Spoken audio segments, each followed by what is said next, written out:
할렐루야. 옆에 분하고 같이 말씀의 제목을 따라해볼까요? 열매 맺는 삶. 이렇게 다시 한번 질문했으면 좋겠습니다. 이렇게 말했으면 좋겠어요. 당신은 열매 맺는 삶을 살고 계신가요? 이렇게 한번 질문했으면 좋겠어요. 시작. 당신은 열매 맺는 삶을 살고 계신가요? 아멘. 대답을 하셔야죠. 질문을 받으셨으면. 예. 가끔씩 이제 차를 타고 가다 보면요, 이제 사이렌 소리가 울릴 때가 있습니다. 이번 주도 제가 그 경험을 했는데, 좀 시간에 맞춰서 가야 될 그런 타이밍이었습니다. 그런데 좀 좁은 길이었는데, 사이렌 소리가 여지없이 들리는 것입니다. 그래서 차들이 옆으로 이렇게 해가지고 그 차선을 이렇게 좀 비켜주면서 사이렌이 이렇게 앰뷸런스가 그 가운데로 지나가는 모습을 보게 됐어요. 근데 그 광경을 제가 경험을 하면서 제 마음 가운데 막 짜증이 나더라고요. 나도 바빠 죽겠는데 왜 또 이런 일이 나한테 생기는 것인지. 일단은 사이렌이 울리면 한 30초, 1분 이렇게 또 시간이 늦어지잖아요. 그런 마음이 저한테 생겼던 것 같아요. 근데 그것이 이제 빠져나가고 순간 저한테 드는 생각이 이런 마음이었습니다. 정작 중요하고 정작 급한 모습은 저 앰뷸런스에 타고 있는 사람일 텐데, 내가 왜 그 사람의 입장은 생각해 보지 않고 나 중심적으로 내가 원하는 대로 내가 거기에 짜증내고 그런 마음을 내가 가졌을까라고 생각을 했습니다. 우리 주님께서는 우리에게 내 이웃을 내 몸과 같이 사랑하라 라고 말씀하셨는데, 그 30초 1분이라는 시간을 기다리지 못해서 참된 크리스찬의 모습으로 표현하지 못하는 제 자신이 부끄러웠습니다. 오늘 말씀해 보면요, 이런 우리들의 모습을 보게 됩니다. 예수님께 와서 다른 사람들이 자신이 당한 일에 대해서 하소연을 하게 됩니다. 로마의 총독인 빌라도가 갈릴리 사람들의 피를 취해서 제물에 섞었다는 거예요. 당시 이런 소문들이 횡행했습니다. 유대인들의 피를 체열을 해가지고요, 희생 제물인 소나 양 이렇게 제물에다가 그 피를 같이 섞었다는 거예요. 그러니까 한마디로 말하면은 신성을 모독했다는 거예요. 하나님께 드리는 예배에 대한 제물에 유해를 가했다는 거예요. 이건 너무나 잘못된 물론 잘못된 행동이죠. 그러한 잘못된 행동을 예수님께서 듣고서 그것을 그 행동에 대해서 나무라시는 것이 아니라 오히려 다른 이야기를 하시면서 이 화제를 전환하시게 됩니다. 그것은 뭐냐? 예수님께서 말씀하신 실로암 망대가 무너져 죽은 사람이 18인데 너희가 그러한 모습을 보면서 회개해야 된다. 어찌 보면은 사람들의 질문과는 좀 동떨어져 있는 답을 예수님께서 하시는 것 같아요. 오늘 3절, 4절, 5절에 예수님께서 이렇게 말씀하십니다. 내가 너희에게 이르노니 아니라 너희가 만일 회개하지 아니하면 다 이와 같이 망하리라. 또 실로암에서 망대가 무너져 치어 죽은 18사람이 예루살렘에 거한 다른 모든 사람보다 죄가 더 있는 줄 아느냐? 너희에게 이르노니 아니라 너희도 만일 회개하지 아니하면 다 이같이 망하리라. 벌써 가을의 끝자락에 우리가 와 있습니다. 바람이 차가워지기 시작했습니다. 한 해를 마무리하는 시점에 우리가 도래했습니다. 여러분, 어떠한 모습 속 가운데 우리가 살아가고 있나요? 지나가는 앰뷸런스 소리에 불쾌함을 갖고 때로는 무감각하게 그런 모습을 그냥 지내면서 살고 계시진 않은가요? 내가 하나님 앞에 진정한 회개의 모습으로 하나님의 음성을 기대하며 열매 맺는 삶을 살아가야 되는데, 감사하는 마음으로 살아가야 되는데 그러지 못하는 나의 모습은 아닌가요? 결론부터 말씀드리자면요, 가을은 열매를 맺는 계절입니다. 그런데 이 비옥한 시간을 가꿀 수 있는 내가 거두어야 할 열매가 없다면 왜 그런 것일까요? 무엇이 내 인생을 이렇게 황폐하게 만들어 놓은 것일까요? 이러한 질문 앞에 우리 주님께서는 누가복음 13장 오늘 말씀하십니다. 본문의 장을요, 흔히 열매 없는 무화과 나무의 비유라고 표현하고 있어요. 사진에 보시면요, 예수님께서 베다니 벳게바를 지나서서 예루살렘 성으로 가시는데 한 무화과 나무를 보시게 돼요. 근데 무화과 나무가 열매를 맺지 못한 거예요. 근데 이때는요, 마가복음에 말씀하시지만 아직 무화과가 열매를 맺을 시기가 아니었다는 거예요. 그런데 그 시기가 아닌데도 불구하고 예수님께서는 무화과 열매가 맺히지 못한 그것을 보면서 포도원 농부를 책망하십니다. 그 말씀은 뭐예요? 너희들은 항상 열매 맺는 모습이 필요하다. 언제 어디서나 그 결실을 맺는 그 모습이 너희들에게 필요하다. 라고 말씀하시면서 회개하지 않는 우리의 모습에 대해서 말씀하십니다. 우리 본문 6절 말씀을 한번 같이 읽겠습니다. 6절 말씀입니다. 시작. 이에 비유로 말씀하시되 한 사람이 포도원에 무화과 나무를 심은 것이 있더니 와서 그 열매를 구하였으나 얻지 못한지라. 아멘. 이 질문을 통해서 우리가 가장 먼저 생각해야 될 부분은요, 그러면 어떻게 하면 열매를 맺을 수 있을까 하나라는 질문입니다. 어떻게 하면 열매를 맺을 수 있을까? 무화과 나무라는 건요, 사실 1년에 3번, 4번 열매를 맺힌다고 그래요. 그런데 3월 말에서 4월 초에 맺히는 열매가 가장 튼실하고 좋다고 합니다. 근데 오늘 본문의 말씀은 그 시기가 아니라는 것이죠. 자, 그렇다면 우리가 어떻게 열매를 맺을 수 있는가 하는 질문을 하기에 앞서 나는 왜 지금까지 그런 열매가 없을까라는 질문입니다. 왜 내 인생에는 이런 열매가 없을까? 이 대답을 찾기 위해 본문으로 다시 돌아오겠습니다. 이 열매가 없었던 무화과 나무, 왜 그렇게 되었을까요? 이 무화과 나무의 모습을 내 자신의 모습으로 여러분들이 생각했으면 좋겠어요. 나는 정말 열매 맺는 삶을 살아가고 있는지, 아니면 열매를 맺어왔는지 우리가 점검해 볼 필요가 있다는 것이죠. 오늘 무화과 나무를 향해서 예수님께서 말씀하실 때 그 무화과 나무는 열매 맺지 못했어요. 왜 그랬을까? 한번 제가 3가지로 생각을 해봤습니다. 첫 번째 이유는요, 그 무화과 나무는 자신의 책임을 망각했기 때문입니다. 자신의 책임을 망각했기 때문이라 저는 이렇게 생각해요. 무화과 나무의 책임은 무엇입니까? 열매 맺는 거예요. 열매를 맺어서 많은 사람들에게 양식을 공급해 주는 것이 이 무화과 나무의 책임이라는 것이죠. 예수님께서 제자들을 선택하셨어요. 12제자를 선택하시고 3년 동안 훈련시키셨어요. 훈련시키신 이유가 무엇입니까? 너희들을 통해서 세상에 열매가 맺어지길 원한다. 예수님께서 이 땅 가운데 오셨어요. 십자가에 달려 돌아가시고 3일 만에 부활하셨어요. 왜 그러셨나요? 열매 맺는 삶을 살기 위해서, 우리를 살리시기 위해서. 무화과 나무의 존재 목적은요, 무화과 나무의 책임은 열매 맺는 것입니다. 여러분, 우리는 어떠한 열매를 맺어야 되나요? 저는 그 열매가 바로 한 생명이라고 생각해요. 한 영혼이라고. 주님을 믿지 않는 한 영혼을 전도하는 열매. 하나님께서 먼저 나를 선택하셔서 이미 우리는 천국 백성이 됐잖아요. 하나님께서 주신 이 은혜를 전해서 열매 맺는 삶. 그 열매 맺는 삶을 우리에게 요구하신다라고 생각합니다. 한 생명을 위한 열매, 한 영혼을 구원을 위한 열매. 한 해가 저물어가는 이 시점에서 여러분, 우리가 다시 한번 점검해 보기 원합니다. 예수님, 당신은 나의 소망이시고 나의 구원이십니다. 라고 우리가 고백하지만 우리가 실제로 열매 맺는 삶을 살아가고 있느냐 하는 질문입니다. 여러분을 통해서 내가 자신 있게 나중에 예수님 앞에 섰을 때, 주님, 내가 이 생명을 그리스도의 복음을 전함으로 열매 맺었습니다. 내가 당당하게 이 한 영혼을 위해서 전도했습니다. 이런 전도의 열매가 우리의 삶 가운데 있느냐 하는 말씀입니다. 이 무화과 나무의 비유는요, 실제적인 책임 있는 열매의 모습을 우리에게 말씀하고 계십니다.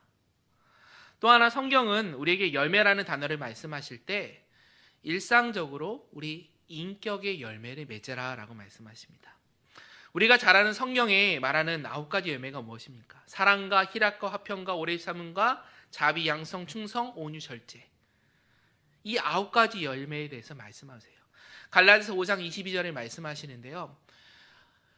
성경에서 말씀하실 때 이 열매를요, 표현하는 단어가요, 단수로 되어 있어요. 하나의 단어로 되어 있어요. 그러니까 열매를 맺어라 라는 하나의 단수의 그 열매 안에 이 9가지 속성이 들어있는 거예요.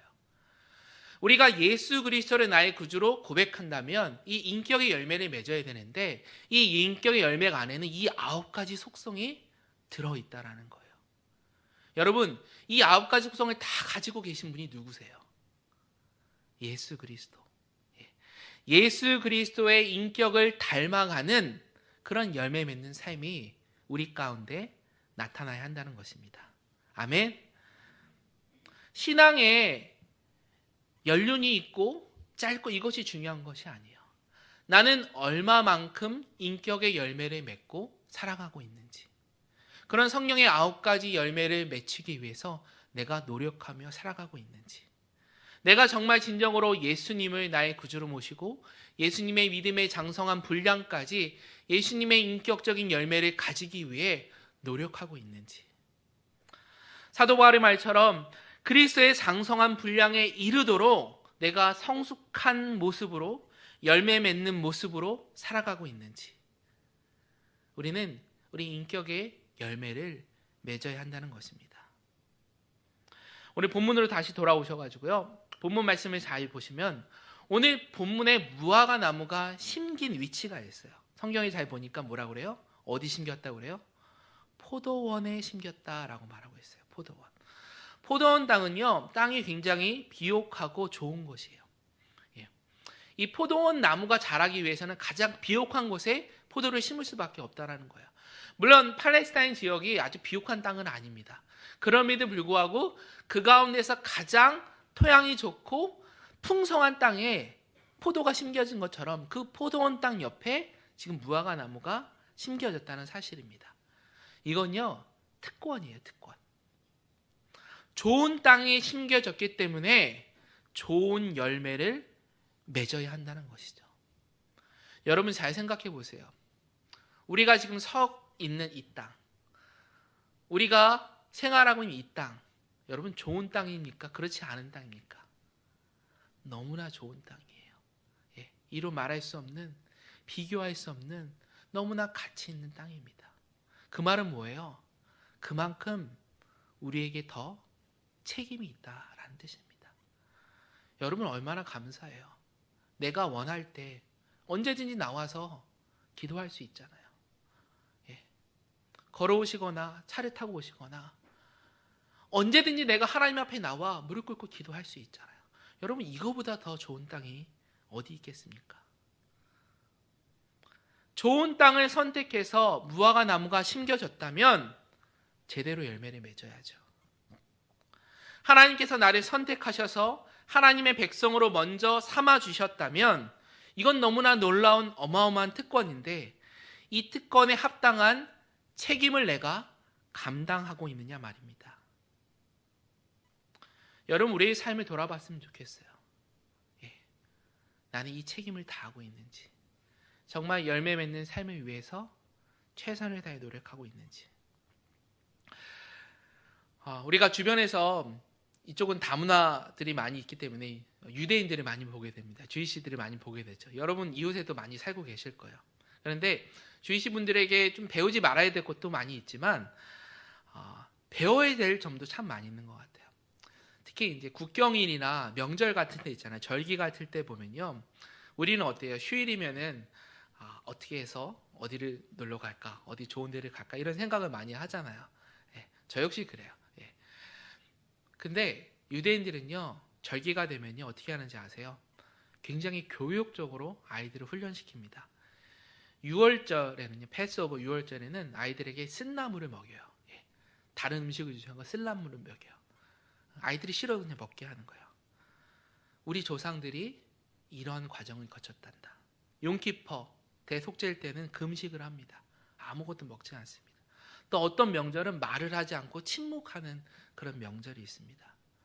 다 훈련하고 교육한다는 것이죠. 예. 그러니까 철저하게 자신들의 자녀들을 그렇게 훈련시키고 책임성 있게 키우는 그런 모습이 있다는 것이죠. 오늘 무화과 나무가 왜 열매를 맺지 못했나요? 그것은 자신의 존재 이유를, 자신의 책임을 잊어버렸기 때문입니다. 요즘 세대에 보면요, 책임지지 못하는 그런 일을 벌이는 사람들이 많은 것 같아요. 심지어 결혼을 해도 엄마가 되고 아빠가 되어도 자식을 책임지지 못합니다. 삶 속에서 내가 살아야 될 것에 대해서 책임지지 못합니다. 이런 책임지지 못하는 그런 상황과 환경 가운데 우리가 지내는지 모르겠습니다.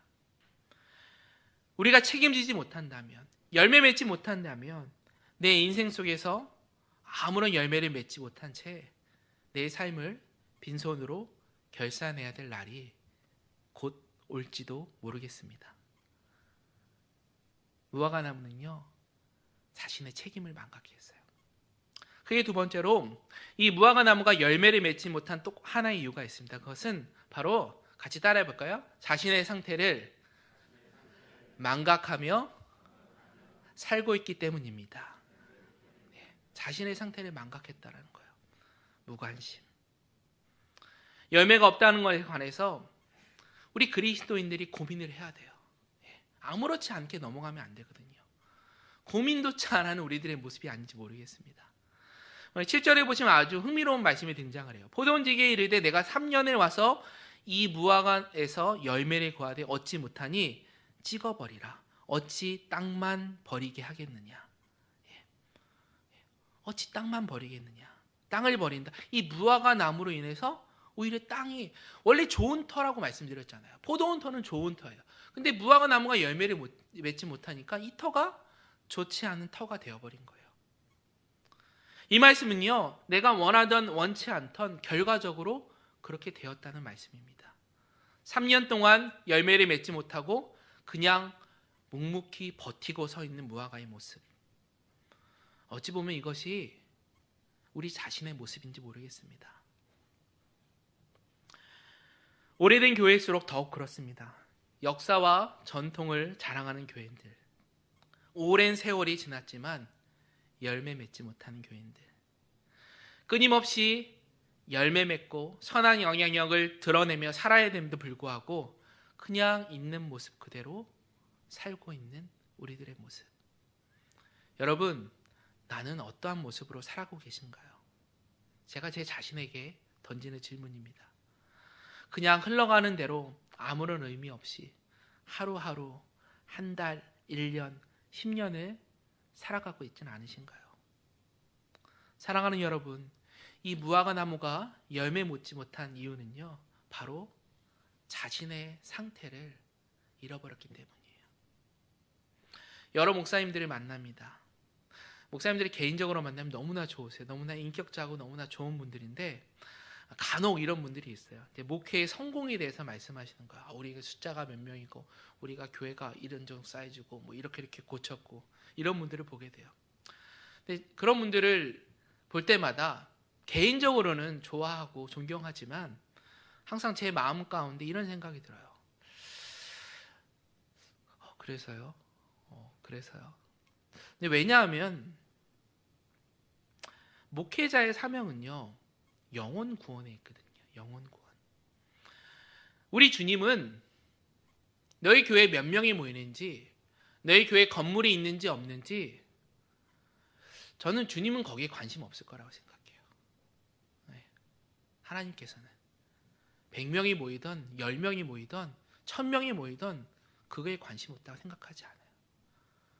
우리 주님의 관심은요, 지금 이 순간에도 주님을 떠난 한 사람, 그 한 영혼, 그 한 영혼이 회개하여 다시 주님 품으로 돌아오기를 원하시는 바람이 있으실 거예요. 우리가 그 주님의 마음을 이해할 수 있어야 되거든요. 죽어가는 한 영혼을 위해서 내가 얼마만큼 열매 맺는 삶을 살아가고 있느냐라고 반문하시는 거예요. 여러분, 우리가 여기에 관심을 가져야 된다고 생각합니다. 단순히 목회자만, 사역자들만 이런 일들을 감당하는 것이 아닙니다. 우리는 모두 다 만인 제사장입니다. 우리 모두가 그리스도의 은혜로 구원받은 사명자라는 사실을 잊어서는 안 될 것입니다. 우리 자신의 상태를 망각해서는 안 된다는 것이죠. 마지막으로 이 무화과 나무가 왜 열매를 맺지 못했을까요? 그것은요, 자신이 지금 처한 위기를 올바로 인식하지 못했기 때문이에요. 직시하지 못했기 때문이에요. 무화과 나무는요, 자신의 책임을 망각했고, 자신의 생각을, 자신의 상태를 망각했고, 땅만 버리고 있는 그 지금 현실 그 상태를 정확히 인지하지 못했다는 거예요. 앞으로 닥칠 위기가 무엇인지 그 위기를 깨닫지 못했다는 사실입니다. 오늘 13장 1절에 보시면요, 이렇게 말해요. 그때 마침 두어 사람이 와서 빌라도가 어떤 갈릴리 사람들의 피를 그들의 제물에 섞은 일로 예수께 아뢰되, 사고가 일어난 거죠. 갈릴리 사람들이 죽는 사고가 벌어집니다. 여기에 대해서 예수께서 말씀하세요. 대답하여 가라사대 때 너희는 갈릴리 사람이 이같이 해 받음으로 모든 갈릴리 사람보다 죄가 더 있는 줄 아느냐. 그 다음에 보시면 4절 5절에 이렇게 말씀하세요. 우리 같이 읽어볼까요? 4절 5절 시작. 또 실로암에서 망대가 무너져 치어 죽은 18사람이 예루살렘에 거한 다른 모든 사람보다 죄가 더 있는 줄 아느냐. 너희에게 이르노니 아니라 너희도 만일 회개하지 아니하다면 다 이와 같이 망하리라. 아멘. 너희도 회개하지 않으면 다 이와 같이 망하리라. 내 주변에서 가까운 분이 교통사고가 일어났어요. 여러분, 그럼 어떤 생각이 드시나요? 참 안 됐구나, 이런 마음이 드시겠죠. 또 어떤 분들은 혹여나 이렇게 생각할지 모르겠어요. 뭐 잘못해가지고 하나님이 벌 주셨나? 라는 생각을 가질지 모르겠어요. 근데 그렇지 않죠. 주변에 어떤 분들이 사고를 당합니다. 어려움을 당해요. 근데 오늘 예수님께서 뭐라고 말씀하세요? 그 사람들이 죄가 많아서 그렇게 죽은 줄 아느냐? 그렇지 않다. 아니다. 너도 그렇게 될 수 있다. 라고 우리에게 말씀하세요. 이 말씀은 뭐예요? 이러한 사건 사고를 통해서 너희가 깨달아야 된다. 내가 너희에게 주는 경고의 메시지야. 너희 회개해야 된다. 여러분, 이것을 우리가 깨달을 수 있어야 돼요.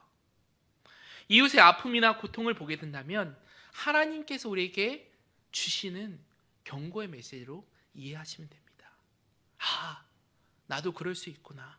내가 정신 차리고 깨어서 기도해야겠구나. 회개해야 되겠구나. 할 수 있다면 그들을 위해서 열심히 내가 그들의 마음을 위로하는 기도를 내가 해야겠구나. 이런 마음이 들어야 된다는 것이죠. 여러분, 지난 6개월 사이에 얼마나 많은 전 세계에 수많은 일들이 일어났습니까? 우크라이나 전쟁이 진행 중이죠. 이스라엘과 하마스와의 전쟁이 지금 이 순간에도 일어나고 있죠. 수많은 자연재해, 리비아 홍수, 모로코 대지진, 여러분, 수많은 자연재해들이 우리 주변에서 일어나고 있어요. 여러분, 그러한 소식을 들을 때마다 어떤 생각이 드시나요? 우리가 깨달을 수 있어야 돼요. 하나님께서 우리에게 주시는 경고의 메시지입니다. 오늘 메시지를 좀 더 문자적으로 해석해 보면 7절에 이렇게 말씀하세요. 7절 같이 읽겠습니다. 7절 말씀 시작. 포도원 지기에게 이르되 내가 3년을 와서 이 무화과 나무에서 열매를 구하되 얻지 못하니 찍어버리라. 어찌 땅만 버리게 하겠느냐. 아멘. 여기서 몇 년을 말씀하세요? 몇 년? 3년. 3년. 예수님께서 제자들을 훈련시키신 기간도 몇 년? 3년. 3년 정도 너희들이 훈련 받았으면 이제는 열매 맺는 삶을 살아야 하지 않겠느냐. 저는 이 3년이라는 숫자를 문자 그대로 받아들이고 싶어요. 문자적으로. 3년 정도 우리가 진지하게 신앙생활 했으면요, 바뀌어야 돼요. 변해야 됩니다. 내 삶이 변하지 않았다면 우리가 다시 한번 점검해 봐야 돼요. 그냥 묵묵히 3년 동안 서 있는 이 무화과 나무 같은 모습은 아닌지. 마지막에 이런 비유를 보면서 주인 앞에서 그 포도원 지기가 이렇게 말합니다. 주인이 이제 이것을 찍어버려라 라고 선언하니까 8절에 뭐라고 그래요? 대답하여 이르되 주인이여 금년에도 그대로 두소서 내가 두루 파고 거름을 주리니 9절 말씀 이후에 만일 열매가 열면 좋거니와 그렇지 않으면 찍어버리소서 하였다 하시니라. 다시 번역하면 뭡니까? 주인님 이번 1년만 한 번만 더 봐주세요. 나한테 한 번만 더 기회를 주세요. 그럼 내가 거름을 주고 주변에 파서 다시 한번 열매를 잘 맺을 수 있게 가꿔 보겠습니다. 그리고 나서 1년 후에 와서도 여전히 열매를 맺지 못하면 그때 가서 찍어버리십시오. 아무 의의를 제기하지 않겠습니다. 한 번만 더 기회를 주세요. 이 포도원 청지기가 주인님에게 이렇게 고백했을 때 주인님이 어떻게 반응했는지에 대해서는 성경에 나와 있지 않습니다.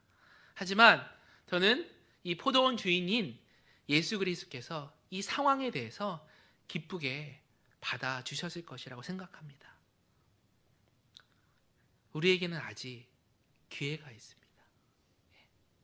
하나님, 내가 올 한 해 다시 한번 걸음을 주고 땅을 파고 열매를 맺히기 위해서 한 번 더 노력하겠습니다. 그런 결단과 헌신의 모습이 우리 가운데 필요하다는 것이죠. 하나님, 저에게 1년 반 더 기회를 주세요. 한 해가 저물어 가면 많은 분들이 결심을 합니다. 주님, 내년에는 잘하겠습니다. 내년에는 더 열심히 신앙생활을 하겠습니다. 그런데 그렇지 않아요. 내년이 아니라 바로 지금 이 순간, 하나님, 바로 지금 이 순간 내가 다시 하나님 앞에 결단합니다. 내가 열매 맺는 삶을 살기 위해 노력하겠습니다. 그런 마음이 지금 이곳으로부터 시작될 수 있기를 간절히 소망합니다. 말씀 마무리합니다. 사랑하는 유영교회 성도 여러분, 이제 가을의 마지막, 올 한 해의 끝자락에 와 있습니다.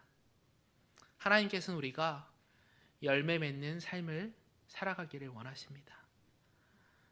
내 자신의 책임을 깨닫고 내 모습을 망각하지 않고 마지막이라는 위기의식을 철저히 깨달음으로 열매 맺는 삶이 우리 모습 가운데 나타날 수 있기를 간절히 소망합니다. 주님이 찾으시는 한 영혼, 그 한 영혼을 위해서 내가 열매 맺기를 원합니다. 내 인격의 열매를 다져가는 결실이 되기를 소망합니다. 하나님, 그런 삶 살 수 있도록 인도하여 주시옵소서. 이런 고백과 다짐이 있을 수 있는 복된 한 주 될 수 있기를 주님의 이름으로 간절히 축원합니다. 우리 시간 같이 기도하겠습니다. 우리 말씀을 생각하시면서 함께 기도했으면 좋겠어요. 하나님, 저에게 한 번만 더 기회를 주세요.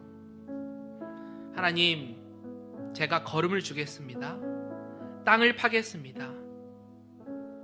다시 한번 잘 가꾸어 보겠습니다. 하나님 앞에 결단하는 마음으로 열매 맺는 삶을 위해서 진정으로 신앙생활 이어나가겠습니다. 하나님, 어느 한순간에 내 삶의 마지막이 오더라도 하나님 앞에 바로 내어드릴 수 있는 풍성한 열매를 준비하기 위해서 내가 준비된 모습으로 살아가길 원합니다. 하나님 도와주시옵소서. 열매 맺는 그런 결실이 있는 삶 될 수 있도록 인도하여 주시옵소서. 우리 주신 말씀 생각하시면서 이 시간 같이 합심하여 기도하며 나가도록 하겠습니다. 살아계신 하나님, 저희들 가운데 함께 하시는 하나님의 은혜를 기대하며 나아가기를 원합니다.